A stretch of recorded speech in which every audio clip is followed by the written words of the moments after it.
Hello class.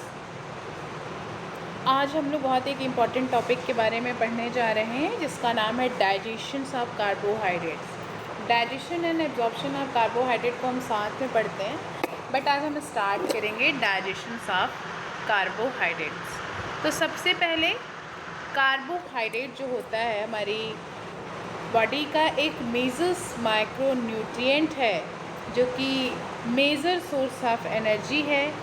Diet में carbohydrate mainly starch है, glycogen है, सुक्रोज है, लैक्टोज है और माल्टेज पाया जाता है, जो कि अदर सोर्स फॉर्म में प्रेजेंट्स होता है। तो कार्बोहाइड्रेट्स जो कि हमारी बॉडी का एक मेजर सोर्स ऑफ एनर्जी है, डाइट्स में कार्बोहाइड्रेट में मेनली हम स्टार्च, ग्लाइकोजन, सुक्रोज, लैक्टोज और माल्टोज, उसके साथ साथ कुछ और भी फॉर्म के शुगर्स को लेते हैं। लेकिन इंटेस्टाइन्स डायरेक्टली इन कार्बोहाइड्रेट को एब्जॉर्ब नहीं कर सकती है, इसलिए डाइजेशंस के ड्यूरिंग जो है कॉम्प्लेक्स कार्बोहाइड्रेट ग्रेजुअली मोनोसेक्राइड्स में कन्वर्ट होना स्टार्ट हो जाते हैं। हमें पता है कि अगर हमने 1 ग्राम नियर अबाउट अगर कार्बोहाइड्रेट्स को खाया है तो ये हमें 4 किलो कैलोरीज जो है वो एनर्जी देती है। वैसे भी अगर हम डाइटरी कार्बोहाइड्रेट्स की बात करें तो डाइटरी कार्बोहाइड्रेट्स में मोनोसेक्राइड्स में ग्लूकोज, फ्रुक्टोज और गैलेक्टोज आता है। डाइसेक्राइड्स में सुक्रोज, लैक्टोज और माल्टोज आता है। और ओलिगोसेक्राइड्स और पॉलीसेक्राइड में स्टार्च, ग्लाइकोजेंस आते हैं। कुछ डाइटरी फाइबर जैसे में सेलुलोज, हेमी सेलुलोज, पैक्टिन और रेजिस्टेंस स्टार्च आते हैं। मोस्ट ऑफ डाइजेस्टिव जो कार्बोहाइड्रेट हैं वो ऑब्जर्व होते हैं हाइड्रोलाइज होके मोनोसेक्राइड्स कार्बोहाइड्रेट्स का फॉर्मेशंस करते हैं। जैसे में अगर हमने डाइटरी कार्बोहाइड्रेट लिया, डाइजेशंस हुआ, मोनोसेक्राइड्स में कन्वर्ट हुए, इंटेस्टाइन में उसका ऑब्जर्वेशन हुआ, पोर्टल सर्कुलेशंस हुआ, लीवर में गए, लीवर से टिश्यूज़ के पास गए या फिर स्टोर होने के लिए चले गए। 3 मेजर जो माइक्रो मोनोसेक्राइड जिनका एब्जॉर्वेशन होता है, जिसमें है ग्लूकोज, गैलेक्टोज और फ्रुक्टोज। अब हम देखेंगे structures important dietary carbohydrate. Starch जो कि मोस्ट डाइजेस्टिबल्स कार्बोहाइड्रेट होता है, बहुत सारे सेल्स में पाया जाता है, वो मेडअप होता है अमाइलोज से और मोस्टली लीनियर होता है और ये जुड़े हुए होते हैं अल्फ़ा 1,4 ग्लाइकोसिडिक बॉन्ड से। अमाइलोपैक्टिन्स जो होती है उसमें ब्रांचेज होती है अल्फ़ा 1,4 बॉन्ड्स की और अल्फ़ा 1,6 बॉन्ड्स की, और ये ह्यूमंस के एंजाइम्स तोड़ते हैं और ब्रोक करके उसको एब्जॉर्ब करते हैं। ग्लाइकोजन जो स्टोरेज कार्बोहाइड्रेट है एनिमल्स में, उसमें alpha 1,4 bonds in chain form में, अल्फ़ा 1,4 1,6 बॉन्ड जो है वो ब्रांचेस पॉइंट्स पे पाई जाती हैं। सुक्रोज जो कि ग्लूकोज और फ्रुक्टोज से मेडअप होता है, जो कि कॉमनली टेबल शुगर कैन कब कुछ स्वीट्स और स्वीटेंड फूड्स में पाया जाता है। लैक्टोज बेसिकली लैक्टोज जो है वो ग्लूकोज और गैलेक्टोज से मिलके बना होता है। ये मेजर कार्बोहाइड्रेट जो है वो मिल्क में पाया जाता है। माल्टोज जो कि बेसिकली ग्लूकोज और ग्लूकोज से मिलके बना होता है, ये स्टार्ट ड्यूरिंग द जो स्टार्च डाइजेशंस में ये प्रेजेंट होता है। अब बात आती है कि कहाँ पे ये कार्बोहाइड्रेट का डाइजेशंस होता है। तो कार्बोहाइड्रेट का डाइजेशंस मेनली 4 जगहों पे देखा गया है। पहला है माउथ जो कि इनिशियल स्टेज है जहाँ से डाइजेशन स्टार्ट होती है। फिर आता है स्टमक जहाँ पे थोड़ा बहुत डाइजेशन होता है। फिर आती है हमारी स्मॉल इंटेस्टाइन जहाँ पे मेजर डाइजेशंस और कॉम्प्लीमेशंस ऑफ डाइजेशन होती है। फिर आता है लार्ज इंटेस्टाइन जहाँ पे बैक्टीरियल फ्रेगमेंटेशंस ऑफ अनडाइजेस्टेड कार्बोहाइड्रेट्स और फाइबर्स का होता है। अब हम पढ़ेंगे digestions of carbohydrate in the mouth. देखो माउथ में कार्बोहाइड्रेट का डाइजेशन जो है वो बेसिकली जब हम च्यूइंग करते हैं, जिसको हम मैस्टिकेशन बोलते हैं, उसके थ्रू होता है। जब हम च्यूइंग करते हैं या फिर मैस्टिकेशन करते हैं तो वहाँ से एक एंजाइम सिक्रेट होती है हमारी सलाइवरी ग्लैंड से, जिसको बोलते हैं सलाइवरी अल्फ़ा अमाइलेज, जिसको हम पैट्रिलिनिन के भी फॉर्म से जानते हैं, जो कि बेसिकली प्रोड्यूस होती है हमारे पैरोटिड्स ग्लैंड और सब मैंडुलर ग्लैंड्स में। सलाइवरी अमाइलेज जो है वो हाइड्रोलाइज करती है अल्फ़ा 1,4 ग्लाइकोसिडिक बॉन्ड, जो कि स्टार्च में पाया जाता है, ग्लाइकोजेंस में पाई जाती है, और जो एक स्मॉलेस्ट कार्बोहाइड्रेट जैसे में माल्टोज, फिर माल्टोट्राइओस और अल्फ़ा लिमिट्स डेक्सट्रीन का फॉर्मेशंस होता है। जब भी डाइजेशन होता है हमारे माउथ में तो कुछ चीज़ों का ध्यान देना होता है, जैसे कि पीएच जो है वो अप्रॉक्सीमेटली जो है 6 to 7 होना चाहिए, और जो सलाइवरी अमाइलेज है वो मेनली स्टार्च और ग्लाइकोजेन के अल्फ़ा 1,4 ग्लाइकोसिडिक बॉन्ड्स को ब्रेक करता है, और वहाँ से माल्टोस्ट्राइओस और अल्फ़ा ड्रेक्सटीन का फॉर्मेशंस होता है। सलाइवरी अमाइलेज जो है वो अल्फ़ा 1,6 लिंकेज को ब्रेक नहीं कर पाती है। और च्यूइंग का क्या रोल होता है हमारे माउथ में डाइजेशंस का? च्यूइंग जो कि एक बहुत इम्पॉर्टेंट मैकेनिकल्स रोल है, ये फूड्स को छोटे छोटे पार्टिकल्स में ब्रेक करती है, सलाइवा के साथ मिक्स करती है और सलाइवा के एरिया को इंक्रीज़ करती है जहाँ पे एंजाइम्स का एक्शन होता है। इनिशिएट कार्बोहाइड्रेट डाइजेशन जो होती है, फूड जो है वो कन्वर्ट होती है छोटे छोटे मासेस में, जिसको हम बोलस बोलते हैं, और इसको फिर हम क्या करते हैं, सेलोट करते हैं। देखो अब हम पढ़ेंगे स्टमक में डाइजेशंस कार्बोहाइड्रेट्स का कैसे होता है। स्टमक में कार्बोहाइड्रेट डाइजेशन जो है वो बहुत सफिशिएंटली नहीं हो पाता है। क्योंकि स्टमक में HCl प्रेजेंट होते हैं। जैसे जैसे फूड स्टमक के अंदर मिक्स होता है, एसिडिटी इंक्रीज़ होती है, लो pH पर सलाइवरी अमाइलेज जो है वो इनएक्टिव हो जाती है। अब सलाइवरी अमाइलेज स्टमक को फूड बोलस के अंदर कुछ टाइम तक काम कर सकती है, जब स्टमक एसिड उस एरिया के pH को सफिशिएंट लो नहीं कर पाता है। उसके बाद क्या होता है, कोई गैस्ट्रिक कार्बोहाइड्रेज इक्विवेलेंट जो कि पैनक्रियाटिक अमाइलेज है, और जहाँ पे सलाइवरी अमाइलेज जो है वो कुछ समय के लिए क्या हो जाती है, रुक जाती है। गैस्ट्रिक एसिड जो है बोलस को पेनिट्रेट करके उसके pH को लो कर देता है, जिसकी वजह से सलाइवरी अमाइलेज इनएक्टिव हो जाती है। तो इसकी मतलब माउथ का जो डाइजेशन है वो बेसिक माउथ में कार्बोहाइड्रेट का डाइजेशन जो है वो मेनली माउथ में होता है, और धीरे धीरे टेम्परेली वो कहाँ पे, स्टमक में आके क्या हो जाता है, स्टॉप हो जाता है। आप पढ़ेंगे डाइजेशन इन स्मॉल इंटेस्टाइन। ये कार्बोहाइड्रेट डाइजेशंस का जो मेन साइट होता है वो स्टमक के काइम्स जो है वो ड्यूडेनम में इंटर करते हैं। पैनक्रियाज से पैनक्रियाटिक जूस रिलीज़ होता है, जो कि एक इम्पॉर्टेंट एंजाइम्स होती है, जिसको बोलते हैं पैनक्रियाटिक अल्फ़ा अमाइलेज। ये सलाइवरी अमाइलेज की तरह स्टार्च और ग्लाइकोजेन के अल्फ़ा 1,4 बॉन्ड को हाइड्रोलाइज करते हैं, और जिससे हमारा जो है माल्टोट्राइओस और अल्फ़ा ड्रेक्सटीन का फॉर्मेशंस होती है। वहीं पे पैनक्रियाटिक अमाइलेज जो कि लार्ज अमाउंट्स में प्रोड्यूस नहीं होने से फ्री ग्लूकोज जो है वो डाइजेशन जो है वो इंटेस्टाइनल ब्रश के थ्रू होता है। अब ब्रश बॉर्डर डाइजेशन क्या होता है?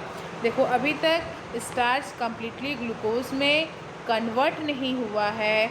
फाइनल डाइजेशन स्मॉल इंटेस्टाइन के म्यूकोसा के ब्रश बॉर्डर एंजाइम्स के थ्रू होता है। ब्रश बॉर्डर को आप इंटेस्टाइनल सेल की सरफेस पे प्रेजेंट माइक्रोविलाई को समझ सकते हैं। यहाँ डिफरेंट ट्राइसेक्राइड्स और ओलिगोसेक्राइड्स कार्बोहाइड्रेट को मोनोसेक्राइड्स में कन्वर्ट्स करने वाले एंजाइम्स पड़े हुए हैं। जैसे में माल्टोज को तोड़ने के लिए माल्टेज है, और माल्टेज को तोड़ के ये 2 मॉलिक्यूल्स ऑफ ग्लूकोज का फॉर्मेशन करता है। सुक्रेज जो है वो सुक्रोज को हाइड्रोलाइज करता है, और ये ग्लूकोज और फ्रुक्टोज का फॉर्मेशन करते हैं, जो कि बिकॉज सुक्रोज जो है वो खुद एब्जॉर्ब्स नहीं हो पाता है, इसलिए वो ब्रेक डाउन होके मोनोसेक्राइड्स का फॉर्मेशन करता है। वहाँ पे लैक्टेज प्रेजेंट है। लैक्टेज क्या करेगा, हाइड्रोलाइज करके लैक्टेज और ग्लूकोज और गैलेक्टोज का फॉर्मेशंस करेगी। अगर इंटेस्टाइन में लैक्टेज की डिफिशिएंसी हो जाए तो लैक्टोज जो है वो प्रॉपरली डाइजेस्ट नहीं हो पाता है, और अनडाइजेस्टेड लैक्टोज इंटेस्टाइन्स में वाटर ड्रॉ करता है। बैक्टीरिया उसे फ्रेगमेंट्स करते हैं, जिससे ब्लॉटिंग, एब्डोमिनल डिस्कम्फर्ट, गैस और डायरिया जैसी प्रॉब्लम्स देखने को मिलती है। वैसे भी बच्चों में लैक्टेज इनएक्टिविटी बहुत कम होती है, जिसकी वजह से उन्हें ये प्रॉब्लम्स देखने को मिलता है। फिर आता है आइसोमाल्टेज। आइसोमाल्टेज जो है बेसिकली अल्फ़ा 1,6 ग्लाइकोसिडिक बॉन्ड्स को ब्रेक करने में इम्पॉर्टेंट रखता है। ये स्पेशली अल्फ़ा लिमिट डेक्स्ट्रिक डाइजेशन के लिए काफ़ी इम्पॉर्टेंट है। अमाइलेज जो है वो अल्फ़ा 1,4 बॉन्ड्स को, और आइसोमाल्टेज अल्फ़ा 1,6 बॉन्ड को क्या करता है, ब्रेक डाउन करता है। ट्राइहेलेज जो कि ट्राइलेज को हाइड्रोलाइज करता है, और ट्राइहेलेज जो है ग्लूकोज और ग्लूकोज का फॉर्मेशंस करती है। मैं आप लोगों को एक डायग्राम्स के थ्रू इसको समझाती हूँ। देखो, आपने क्या किया, स्टार्च या फिर ग्लाइकोजेंस खाया, सलाइवरी अमाइलेज और पेनक्रियाटिक अमाइलेज, इसको डाइसेक्राइड्स में ब्रेक किए। डाइसेक्राइड्स में माल्टोज बना, सुक्रोज बना और लैक्टेज बना। अब माल्टोज को ब्रेक करने के लिए कौन सी एंजाइम आएगी, माल्टेज आएगी, जो उसको ग्लूकोज में तोड़ेगी। सुक्रोज को तोड़ने के लिए सुक्रेज आएगी, जो एक ग्लूकोज और एक फ्रुक्टोज का फॉर्मेशन करेगी। लैक्टोज को तोड़ने के लिए लैक्टेज आएगी, जो एक ग्लूकोज और गैलेक्टोज को तोड़ेगी। ये तीनों माल्टेज, सुक्रेज और लैक्टेज एक ब्रश बॉर्डर एंजाइम्स होते हैं। देखो दैट इज़ एक और टेबल्स दिया गया है। देखो सलाइवरी एंजाइम्स जो है वो क्या रिलीज़ करती है, सलाइवरी अमाइलेज को रिलीज़ करती है। कहाँ से रिलीज़ होता है, सलाइवरी ग्लैंड से रिलीज़ होता है। और किसको तोड़ती है, पॉलीसेक्राइड्स से। और क्या फॉर्म होता है हमारा, डाइसेक्राइड्स और ट्राइसेक्राइड्स का फॉर्मेशन होता है। पेनक्रियाटिक अमाइलेज एंजाइम्स या फिर ट्राइसेक्राइड्स जो है वो कौन सी एंजाइम रिलीज़ होती है, पेनक्रियाटिक अमाइलेज, जो कि पेनक्रियाटिक एसिनर सेल से रिलीज़ होती है, और वो पॉलीसेक्राइड्स को ब्रेक करके डाइसेक्राइड्स का फॉर्मेशन करती है। ब्रश बॉर्डर एंजाइम्स जो है वो जो हमारा स्मॉल इंटेस्टाइन का सोर्स है, वो ग्लूकोज और फ्रुक्टोज को जो है हमारा सुक्रोज जो है वो सुक्रेज को तोड़ के ग्लूकोज और लैक्टोज का फॉर्मेशन करता है। और लैक्टेज जो है वो लैक्टोज को ब्रेक करके ग्लूकोज और गैलेक्टोज का फॉर्मेशन करता है। माल्टेज जो है माल्टोज को ब्रेक करके किसका फॉर्मेशन करता है, 2 ग्लूकोज का फॉर्मेशंस करता है। ये है पूरा हमारा एक डायग्राम्स, जिसको हम क्या करेंगे, समझेंगे। देखो जैसे ये क्या है, हमारा ओरल कैविटी है। ओरल कैविटी में क्या क्या प्रेजेंट है, सैलिवरी ग्लैंड प्रेजेंट है, और कुछ ग्लैंड्स प्रेजेंट है, जैसे पैरोटिड ग्लैंड, सब मेंडुलरी ग्लैंड्स और सब लिंगुअल्स ग्लैंड जो है वो क्या है, प्रेजेंट है। अब सैलिवरी अमाइलेज जो है वो थोड़े बहुत स्टार्च का क्या करता है, डाइजेशंस करता है, और डाइजेशंस करके वो कहाँ पहुँचेंगे, वो सैलिवरी अमाइलेज जो है वो एक कंसनट्रेटेड पीएच पे, मतलब 6 to 7 पीएच पे क्या करता है, काम करता है। अगर इससे कम हुआ, 6 to 7 पीएच पे काम करता है, तो वहाँ पे क्या हुआ, डाइजेशन, वहाँ पे वो एक्टिव फॉर्म में होगा। कहाँ पे, हमारे माउथ में, और जैसे ही वो जाएगा कहाँ पे, पेनक्रियाज, यहाँ स्टमक में, स्टमक जहाँ जाते ही जो वहाँ का जो हमारा सलाइवरी अमाइलेज है वो इनएक्टिव हो जाएगा, क्योंकि वहाँ का पीएच कितना होता है, 1 to 2 होता है, जिसकी वजह से वो इनएक्टिव फॉर्म में चले जाएंगे। कुछ देर वहाँ रहने के बाद वो कहाँ पे पहुँचेंगे, वो पहुँचेंगे हमारे कहाँ पे, इंटेस्टाइन में, स्मॉल इंटेस्टाइन में। स्मॉल इंटेस्टाइन में क्या होगा, जो हमारा स्मॉल इंटेस्टाइन है उसके इलियम में, वहाँ पे क्या होगा, डाइजेशन शुरू होगा।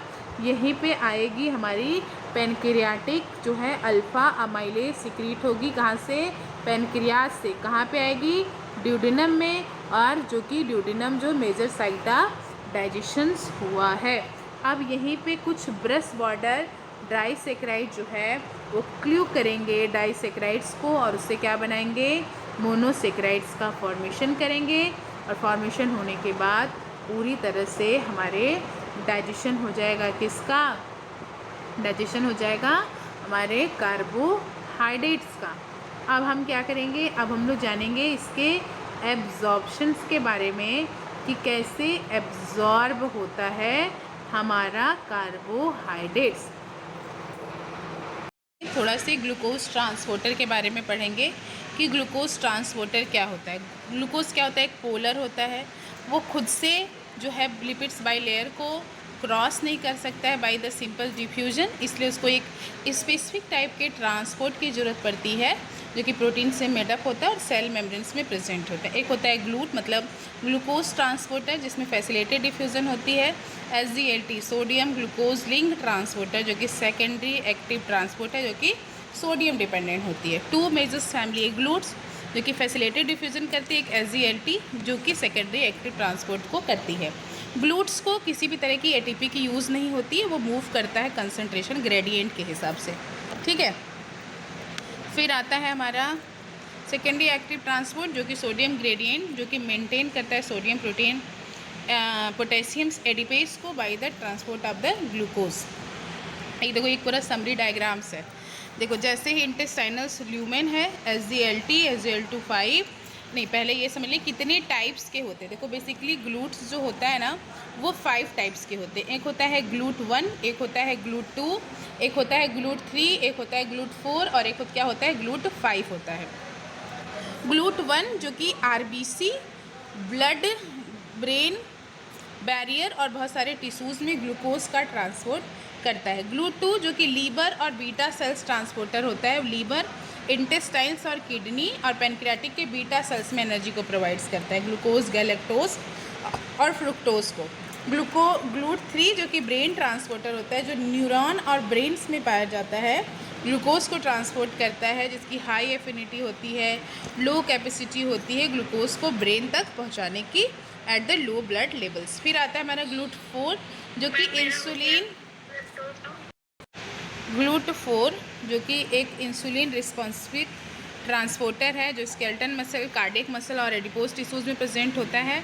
ग्लूट 5 जो कि फ्रुक्टोज ट्रांसपोर्टर होता है, जो कि इंटेस्टाइनल इनेट्रोसाइट्स में, मतलब एपिकल्स मेम्ब्रेन में फ्रुक्टोज का ट्रांसपोर्ट करता है। अब आती है SGLT जो कि एक ट्रांसपोर्टर है, जो कि सोडियम डिपेंडेंट होता है, जिसमें SGL2 जो कि इंटेस्टाइनल्स, एपिकल्स मेम्ब्रेन और किडनी के प्रॉक्सिमल ट्यूब्यूल पे प्रेजेंट होता है, और SGL2 जो कि किडनी के प्रॉक्सिमल ट्यूब्यूल पे प्रेजेंट होता है। ये सोडियम के डिपेंडिंग होता है, जो कि ग्लूकोज और गैलेक्टोज को लेके जाता है, और ये ग्लूकोज को सोडियम डिपेंडिंग होता है, सिर्फ ग्लूकोज को किडनी के प्रॉक्सिमल ट्यूब्यूल्स तक लेके जाता है। काम क्या करता है, ये सोडियम डिपेंडेंट एब्जॉर्प्शन है, जो ग्लूकोज और गैलेक्टोज को इंटेस्टाइनल ल्यूमेन से री एब्जॉर्प्शन करता है किडनी में, और जो हमारा किडनी प्रॉक्सिमल ट्यूब्यूल्स है वो री एब्जॉर्ब करता है फिल्ट्रेट ग्लूकोज को from the renal filtrate to target करता है SGL2 in the inhibitors drugs. Carbohydrate का बेसिकली एब्जॉर्प्शन इंटेस्टाइन में कैसे होता है, देखो from the intestinal lumen, intestinal lumen से SGLT1 के साथ सोडियम सेकेंडरी एक्टिव ट्रांसपोर्ट है, सोडियम ग्रेडियंट को maintain by the sodium potassium ATPase, जो एग्जिट करता है इंट्रोसाइट्स बाय द ग्लूट 2 और फैसिलिटेड डिफ्यूजन्स, और इंटेस्टाइनल कैपिलरी से पोर्टल्स में फिर लीवर में जाता है। फ्रुक्टोज जो कि इंटेस्टाइनल लीवर से GLUT5 में एंटर करता है, जो कि सोडियम्स रिक्वायर होती है, जो कि GLUT2 to the blood spire जाता है। क्लिनिकल्स कुछ नोट्स हैं, जैसे मैं कभी कभी लैक्टोज डिफिशिएंसी हो जाती है, लैक्टोज जो है वो डाइजेस्ट नहीं हो पाता है, osmotic diarrhoea, abdominal pain, blotting, और जिसको लैक्टोज इंटॉलरेंस बोलते हैं। ग्लूकोज गैलेक्टोज मल एब्जॉर्प्शन जो कि SGLT1 के डिफेक्ट की वजह से होता है। पुअर एब्जॉर्प्शन होता है ग्लूकोज और गैलेक्टोज। फ्रुक्टोज एब्जॉर्प्शंस का, फ्रुक्टोज मल एब्जॉर्प्शन जो कि अंडर एब्जॉर्प्शन फ्रुक्टोज फ्रेगमेंटेटेड हो जाता है कोलोन में, गैस, ब्लॉटिंग और डायरिया जैसी प्रॉब्लम हो जाती है। ORS जो कि glut plus sodium absorption by the SGLT water, और जो कि dehydration due to the diarrhoea देखने को मिलता है। ये रहा हमारा एक समरी में जो इंटेस्टाइनल ल्यूमेन, ग्लूकोज और फिर गैलेक्टोज SGLT से कहाँ पे आया, अंदर की साइड आया, सोडियम जो है भी अंदर आया, पोटेशियम सोडियम बाहर भी गया। यहाँ पे GLUT5 से फ्रुक्टोज अंदर आया, एपिकल्स ब्रस्ट बॉर्डर में, इंटरोसाइट्स में, बाइलेटरल मेम्ब्रेन, और ग्लूट2 से कहाँ चला गया, कैपिलरीज के बाहर, ब्लड कैपिलरीज में चला गया। सोडियम पोटेशियम पंप भी यहीं पे क्या हो रहा है, चल रहा है। तो ये दो बहुत इम्पॉर्टेंट जो है हमारे ट्रांसपोर्टर होते हैं। जो GLUT1 है, बेसिकली GLUT1 जो है वो क्या करता है, ग्लूकोज का अपटेक करता है। GLUT2 जो है वो liver, pancreatic, beta cells, kidney और इंटेस्टाइनल एपिथेलियम में प्रेजेंट होता है। GLUT2 जो है liver, intestinal, kidney, pancreatic, glucose sensing. GLUT3 जो है वो ब्रेन और न्यूरॉन्स में प्रेजेंट होता है। GLUT4 जो है वो इंसुलिन रिस्पॉन्सिव ग्लूकोज ट्रांसपोर्टर है, जो कि स्केलेटन मसल्स, कार्डियक मसल्स और एडपोर्ट टिश्यूज में प्रेजेंट होता है।